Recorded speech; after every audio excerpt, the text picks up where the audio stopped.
మిత్రులారా, హుస్నాబాద్ ప్రజలు చూపిస్తున్న అభిమానానికి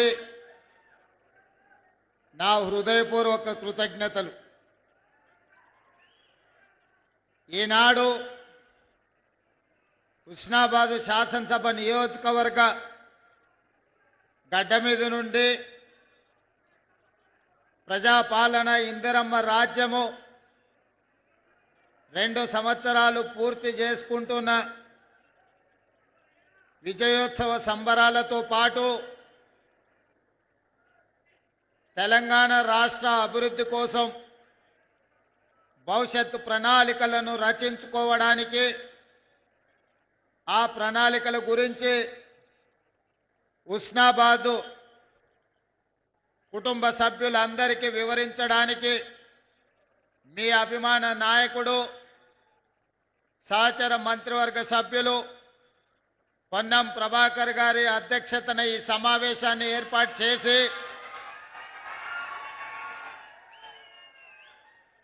ఈ కార్యక్రమంలో నాతో పాటు ముఖ్య అతిథులుగా కరీంనగర్ ఇన్ఛార్జ్ మంత్రివర్యులు తుమ్మల నాగేశ్వరరావు గారు, మిత్రులు, మీ అందరి అభిమాన నాయకుడు, ఎన్నాళ్ళుగానో మీకు సేవలు అందిస్తున్న 2వ తరం మంత్రివర్గ సభ్యులు దుద్దిల్ల శ్రీధర్ బాబు గారు, అదేవిధంగా కరీంనగర్ జిల్లాకే కాదు దేశ స్థాయిలో కాంగ్రెస్ పార్టీకి సేవలు అందించిన కాకా వెంకట స్వామి గారి తనయుడు గడ్డం వివేక్ వెంకట స్వామి గారు, అదేవిధంగా మిత్రులు కార్యకర్త నుంచి మంత్రిగా ఎదిగిన అడ్లూరి లక్ష్మణ్ గారు, అదేవిధంగా మాజీ కాంగ్రెస్ పార్టీ అధ్యక్షులు మాజీ రాజ్యసభ సభ్యులు బి హనుమంతరావు గారు, ఆది శ్రీనివాస్ గారు, విజయ రమణారావు గారు, రాజ్ ఠాకూర్ గారు, నాగరాజు ఎమ్మెల్యే గారు, కవ్వంపల్లి సత్యనారాయణ గారు, మేడిపల్లి సత్యం గారు, డాక్టర్ సంజయ్ కుమార్ గారు, మాజీ పార్లమెంట్ సభ్యులు రాజయ్య గారు, వివిధ కార్పొరేషన్ల చైర్మన్లు, ప్రభుత్వ అధికారులు, ప్రాణ సమానులైన హుస్నాబాద్ నియోజకవర్గ ప్రజలందరికీ కూడా ఈ 2 సంవత్సరాల విజయోత్సవాల సందర్భంగా మనస్ఫూర్తిగా మీకు అందరికీ ధన్యవాదాలు, కృతజ్ఞతలు తెలియజేస్తున్న మిత్రులారా, ఈ హుస్నాబాద్ ప్రాంతానికి ఒక ప్రత్యేకత ఉన్నది.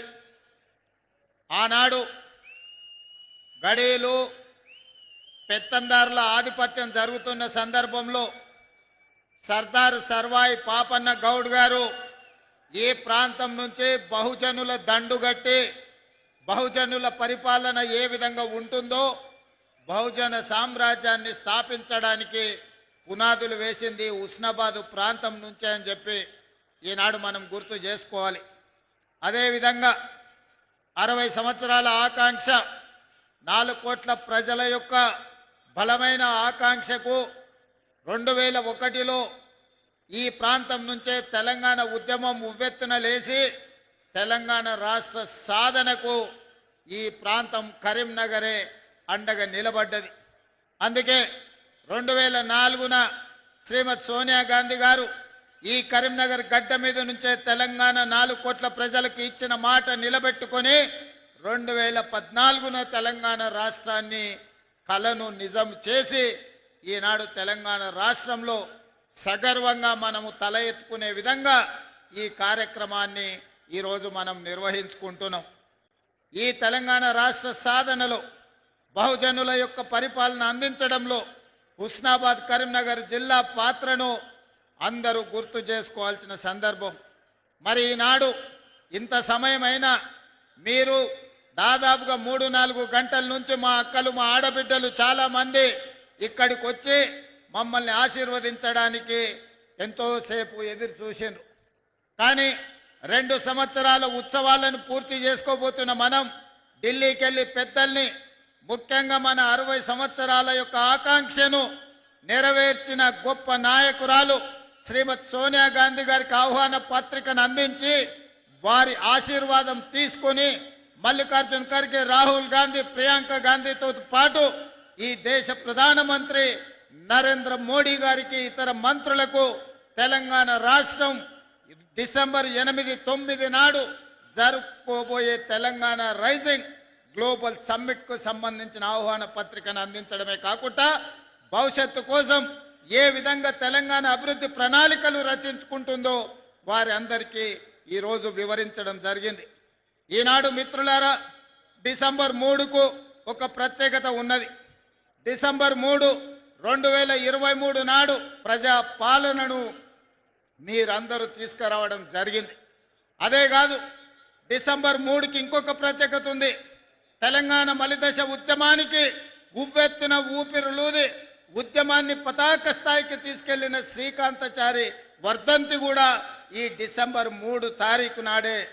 అందుకే శ్రీకాంతాచారి స్ఫూర్తితో నేను మరణించినా సరే, నా కుటుంబం నష్టపోయినా సరే, నా కుటుంబం కష్టపడ్డా సరే, తెలంగాణ నిరుద్యోగ యువతకు ఉద్యోగ ఉపాధి అవకాశాలు రావాలి, వాళ్ళ జీవితాలలో వెలుగులు నిండాలి అని ఆనాడు శ్రీకాంతాచారి ఆత్మ బలిదానం చేసుకొని ఈ తెలంగాణ రాష్ట్ర ఏర్పాటుకు ఒక గొప్ప స్ఫూర్తినిచ్చారు. అందుకే శ్రీకాంతాచారి స్ఫూర్తితో కాంగ్రెస్ పార్టీ అధికారంలోకి వచ్చిన మొదటి సంవత్సరమే రాష్ట్ర ప్రభుత్వంలో 60,000 ప్రభుత్వ ఉద్యోగ ఖాళీలను భర్తీ చేసి ఈ తెలంగాణ ఉద్యమం ఉద్యోగాల కోసమే అన్న సంగతిని ఆనాడు నిరూపించి మొదటి సంవత్సరంలోనే 60,000 ఉద్యోగాలు ఇవ్వడం జరిగింది. ఇప్పుడు ఇంకొక 40,000 ఉద్యోగాల కోసం ప్రణాళికలు రచిస్తున్నాం. తొందరలోనే ఇంకా 40,000 ఉద్యోగాలు ఇచ్చి 2.5 సంవత్సరాలు పూర్తి చేసుకునే లోపల 1,00,000 ఉద్యోగ ప్రభుత్వ ఖాళీలను భర్తీ చేయడం ద్వారా ఇది ప్రజా ప్రభుత్వం ప్రజల కోసమే పనిచేస్తుంది, ప్రజల ఆకాంక్షలను నెరవేరుస్తుందని ఈనాడు మనం నిర్ణయాలు తీసుకొని ముందుకు వెళ్తున్నాం. అదేవిధంగా మీకందరికీ తెలుసు, ఈ భారతదేశ మొట్టమొదటి ప్రధానమంత్రి ఆనాడు దేశం అభివృద్ధి జరగాలి అంటే ఈ దేశంలో ఉన్న నిరక్షరాస్యతను తొలగించాలి, ఈ దేశంలో ఆకలి కేకలతోని ఆత్మహత్యలు చేసుకుంటున్న ఈ ప్రజలకు కడుపు నిండా పట్టెడు అన్నం పెట్టాలన్న ఆలోచనతోటి ఎడ్యుకేషన్ ఇరిగేషన్ విధానాన్ని ఆనాడు పండిత్ జవహర్లాల్ నెహ్రూ గారు ప్రవేశపెట్టిండ్రు. వారి స్ఫూర్తితోనే ఈనాడు మన ప్రభుత్వం నడుస్తుంది. అందుకే శాతవాహన యూనివర్సిటీకి అవసరమైన ఇంజనీరింగ్ కాలేజు, లా కాలేజీలు మీకు కావాల్సిన నిధులను ఈరోజు మంజూరు చేయడం జరిగింది. ఈనాడు కరీంనగర్ రైతాంగం ముందు నేను ప్రస్తావించదలుచుకున్నా, ఇక్కడ కట్టిన ఎస్ఆర్ఎస్పి ఆనాడు పండిత్ జవహర్లాల్ నెహ్రూ గారు మొదలుపెట్టి కడితే ఈనాటి వరకు మనము మంత్రులు ముఖ్యమంత్రులైన ఎస్ఆర్ఎస్పి ద్వారానే ఈరోజు కరీంనగర్ ప్రాంతానికి, వరంగల్ ప్రాంతానికి లక్షలాది ఎకరాలకు నీళ్లు ఇస్తున్నాయి. మనం కట్టిన ఎస్ఆర్ఎస్పి ఎట్లుందో ఇదే కాదు, బాక్రానంగల్ నుంచి మొదలు పెడితే నాగార్జున సాగర్, శ్రీశైలం వరకు ఈ ప్రాజెక్టులన్నింటినీ కూడా ఆనాటి మన పాలకులు, మన ప్రధానమంత్రులు కట్టినాయి. ఈ రోజు దేశానికి సేవలు అందిస్తున్నాయి. దేశంలోనే వరి ఈరోజు అత్యధికంగా పండించి దేశంలోనే మొదటి స్థానం తెలంగాణ వరి ఉత్పత్తిలో వచ్చిందంటే మనం కట్టిన నాగార్జున సాగర్, మనం కట్టిన శ్రీశైలం, మనం కట్టిన శ్రీరామ్ సాగర్, మనం కట్టిన భీమా, కోయిల్ సాగర్, నెట్టెంపాడు, సీతారామ సాగర్, ఇందిరా సాగర్ లాంటి ప్రాజెక్టులు, జూరాల ప్రాజెక్టులు ఆనాడు మనం కట్టినాం కాబట్టే ఈరోజు దేశంలోనే అత్యధికంగా వరిని పండించే రాష్ట్రంగా మనం రాణించినాం. పెద్దలు తుమ్మల నాగేశ్వరరావు గారు చెప్పినట్టు వచ్చిన ఎంబడే 21,654 కోట్ల రూపాయలు 25,35,000 రైతు కుటుంబాలకు 2 లక్షల రూపాయల వరకు రైతు రుణమాఫీ చేసి దేశంలోనే తెలంగాణ రాష్ట్రం ఇది రైతు రాజ్యంగా, వ్యవసాయం అంటే దండుగ కాదు, వ్యవసాయం అంటే పండుగ అని నిరూపించి రైతు రుణమాఫీ చేసిన ఘనత మన ప్రభుత్వాన్ని. ఇవాళ రైతు భరోసా ద్వారా 9 రోజుల్లో 9,000 కోట్లు, 70 లక్షల పైగా రైతుల ఖాతాలలో 9 రోజుల్లో 9,000 కోట్లేసి రైతులను రాజులను చేయాలన్న ఆలోచన ఈరోజు కాంగ్రెస్ పార్టీ చేస్తుంది. దాదాపుగా కాంగ్రెస్ పార్టీ అధికారంలోకి వచ్చిన తర్వాత 1,04,000 కోట్ల రూపాయలు రైతుల కోసం వ్యవసాయం మీద మనం ఖర్చు పెట్టడం జరిగింది. అదే విధంగా ఇక్కడ మా అక్కలు మా ఆడబిడ్డలు ఉన్నారు. అక్కలు పండుగ నాడు అమ్మగారింటికి పోవాలన్నా లేకపోతే అమ్మవారిని దర్శించుకోవాలన్నా ఇంటి ఆయనను కన్న కొడుకునో కిరాయి పైసలు అడిగే పరిస్థితి. అందుకే మా ఆడబిడ్డల అమ్మవారిని దర్శించుకోవాలన్నా లేకపోతే అమ్మను పోయి చూడాలన్నా ఆర్టీసీ బస్సులో ఇవాళ ఉచిత ప్రయాణం ఇచ్చినాం. 8,000 కోట్ల రూపాయలు ఉచిత ప్రయాణం కోసం ఖర్చు పెట్టినాం. దానికి మీ అభిమాన నాయకుడు ఇక్కడి శాసనసభ్యుడే పొన్నం ప్రభాకర్ గారి మంత్రివర్గంలో ఈరోజు ఆడబిడ్డలకు ఉచితంగా బస్సు ప్రయాణం. అందరూ అనుకుంటుండొచ్చు మా అక్కలు ఉచిత బస్సులనే తిరుగుతున్నారని. ఉచిత బస్సులో తిరగడం కాదు, మా అక్కలకు 1000 బస్సుల యజమానులను చేసినాం. ఇవాళ స్వయం సహాయక సంఘాలు బస్సులు కొని ఆర్టీసీకి కిరాయి పెట్టి వందలాది బస్సులకు ఇవాళ మా ఆడబిడ్డలు యజమానులు అయ్యారు. అదాని అంబానీలు ఉత్పత్తి చేసే సోలార్ పవర్ ప్లాంట్లు ఈరోజు మా ఆడబిడ్డలకు ఇచ్చినాం. ఇదే కాదు, అడిగిన వాళ్ళందరికీ రేషన్ కార్డులు ఇచ్చినాం.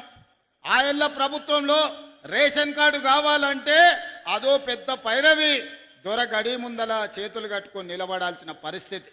కానీ మనం వచ్చిన తర్వాత అడిగిన ప్రతి కుటుంబానికి, పెళ్ళైన ప్రతి ఆడబిడ్డకు అమ్మగారింటి కాడి నుంచి అత్తగారింటికి పోతే రేషన్ కార్డు అప్పటికప్పుడే ఇచ్చి ఆ కుటుంబాలను ఆదుకున్నాం.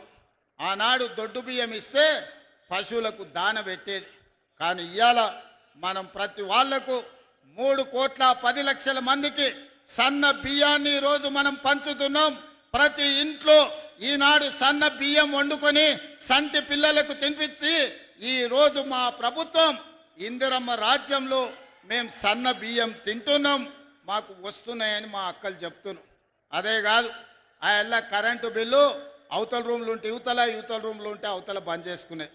జరసేపు ఫ్యాన్ వేసుకుంటే జరసేపు ఆపుకునేది. ఎందుకంటే కరెంటు బిల్లుల కష్టం ఉండే. అందుకే ఇవాళ పేదవాళ్ళు ప్రశాంతంగా ఉండాలి అని అంటే ప్రతి పేదవాడి ఇంటిలో వెలుగులు నిండాలి అని ఈరోజు 200 యూనిట్ల వరకు ప్రతి పేదవాడి కుటుంబంలో దాదాపుగా 50 లక్షల కుటుంబాలకు 200 యూనిట్లు ఈనాడు ఉచితంగా కరెంట్ ఇస్తున్నాం. ఇదే కాదు, ఇల్లు లేని వాళ్లకు ఇల్లు ఇవ్వాలని ఇందిరమ్మ ఇల్లు ఇప్పటికే 4.5 లక్షల ఇల్లు మంజూరు చేసినాం. 22,500 కోట్ల రూపాయలు ఈరోజు పేదల ఇళ్లకు ఖర్చు పెడుతున్నాం. ప్రతి గ్రామాన ఇవాళ ఇందిరమ్మ ఇండ్లు నిర్మించుకుంటున్నారు పేదవాళ్ళు. అందుకే ఈనాడు ఆడబిడ్డల మంచి కోసం, రైతుల మేలు కోసం, నిరుద్యోగ యువత యొక్క భవిష్యత్తు కోసం తెలంగాణ రాష్ట్రాన్ని అభివృద్ధి పదం వైపు నడిపించుకుంటున్నాం. అందుకే 2 సంవత్సరాలు పూర్తి చేసుకుంటున్న సంబరాలు చేసినాం. అందుకే ఇవాళ మా మిత్రుడు మా పొన్నం ప్రభాకర్ గారు నువ్వు గౌరెల్లిని గుండపల్లిని పూర్తి చేయాలన్నారు. ఎన్ని నిధులైనా ఇచ్చి తొందరలోనే మీకు గౌరెల్లి రిజర్వాయర్ పనులన్నిటినీ పూర్తి చేపించే బాధ్యత ఈ ప్రభుత్వం తీసుకుంటుంది, కాంగ్రెస్ పార్టీ తీసుకుంటుంది. అదేవిధంగా మీ ఎమ్మెల్యేగా చాలా ఇచ్చినా ఇంకేం ఆడాడు అనుకొని వచ్చిన. మీకు కాలేజీలు ఇచ్చినా, యంగ్ ఇండియా ఇంటిగ్రేటెడ్ స్కూళ్ళు ఇచ్చినా, మీకు రోడ్లు ఇచ్చినా, చాలా ఇచ్చినాక మా పొన్నమన్న సంతోషంగా ఉంటాడు అనుకున్నా. అది అయిపోయింది ఇచ్చింది అయిపోయింది, మళ్ళీ ఏం చేస్తావో చెప్పని మళ్ళీ కొత్త కాగితం ఇచ్చిండు. దీంట్లో చాలా ఉన్నాయి. హుస్నాబాద్కు రింగ్ రోడ్డు కావాలన్నాడు, ఇంకా చాలా రాసిండు. ఇక్కడ అన్నిటినీ ప్రభుత్వ పాఠశాలలకు నిధులు కావాలన్నాడు. అదేవిధంగా పట్టణం చుట్టూ రింగ్ రోడ్డు అడిగిండు, మున్సిపాలిటీకి అండర్ గ్రౌండ్ డ్రైనేజ్ ఏదో అడిగినట్టుండు. అదేవిధంగా చాలా వాటికి తాగునీటి నీళ్ల కోసం కూడా ఇవాళ నిధులు అడిగిండు. తప్పకుండా ఇక్కడికి వచ్చిన హుస్నాబాదు మిత్రులకు మీకు ఒక్కటే మాట ఇవ్వదలుచుకున్నా, గత పాలకుల లెక్క హుస్నాబాదును నిర్లక్ష్యం చెయ్యం. హుస్నాబాద్కు కావాల్సిన నిధులను మంజూరు చేసి ఈనాడు ముందుకు తీసుకెళ్తాం. అదేవిధంగా పెద్దలు వెంకటస్వామి గారు ఉన్నారు. గతంలో ఐటీఐలు అంటే కాలం చెల్లిపోయిన ట్రైనింగ్లు ఇచ్చేది. ఇవాళ పిల్లలకు ట్రైనింగ్ ఇవ్వాలంటే ఐటీఐలను అన్నిటిని కూడా అడ్వాన్స్ టెక్నాలజీ సెంటర్లుగా ఈరోజు ముందుకు తీసుకెళ్తున్నారు వెంకటస్వామి గారు. అందుకే ఏటీసీలో జాయిన్ అయ్యే ప్రతి విద్యార్థికి ప్రతి నెల 2,000 రూపాయలు స్కాలర్షిప్ ఇవ్వడం ద్వారా నిరుద్యోగ యువకులను అభివృద్ధి పదం వైపు సాంకేతిక నిపుణులుగా మార్చి ఈరోజు ముందుకు తీసుకెళ్తాం. అదేవిధంగా మిత్రుడు శ్రీధర్ బాబు గారు ఇక్కడనే ఉన్నారు. ఇవాళ గ్లోబల్ సమ్మిట్ పోయి నేను ప్రధానమంత్రి గారికి సోనియా గాంధీ గారికి ఆహ్వాన పత్రిక ఇచ్చిన. ఇది నేను చేస్తున్నది కాదు, మిత్రుడు శ్రీధర్ బాబు గారు చేస్తున్నారు.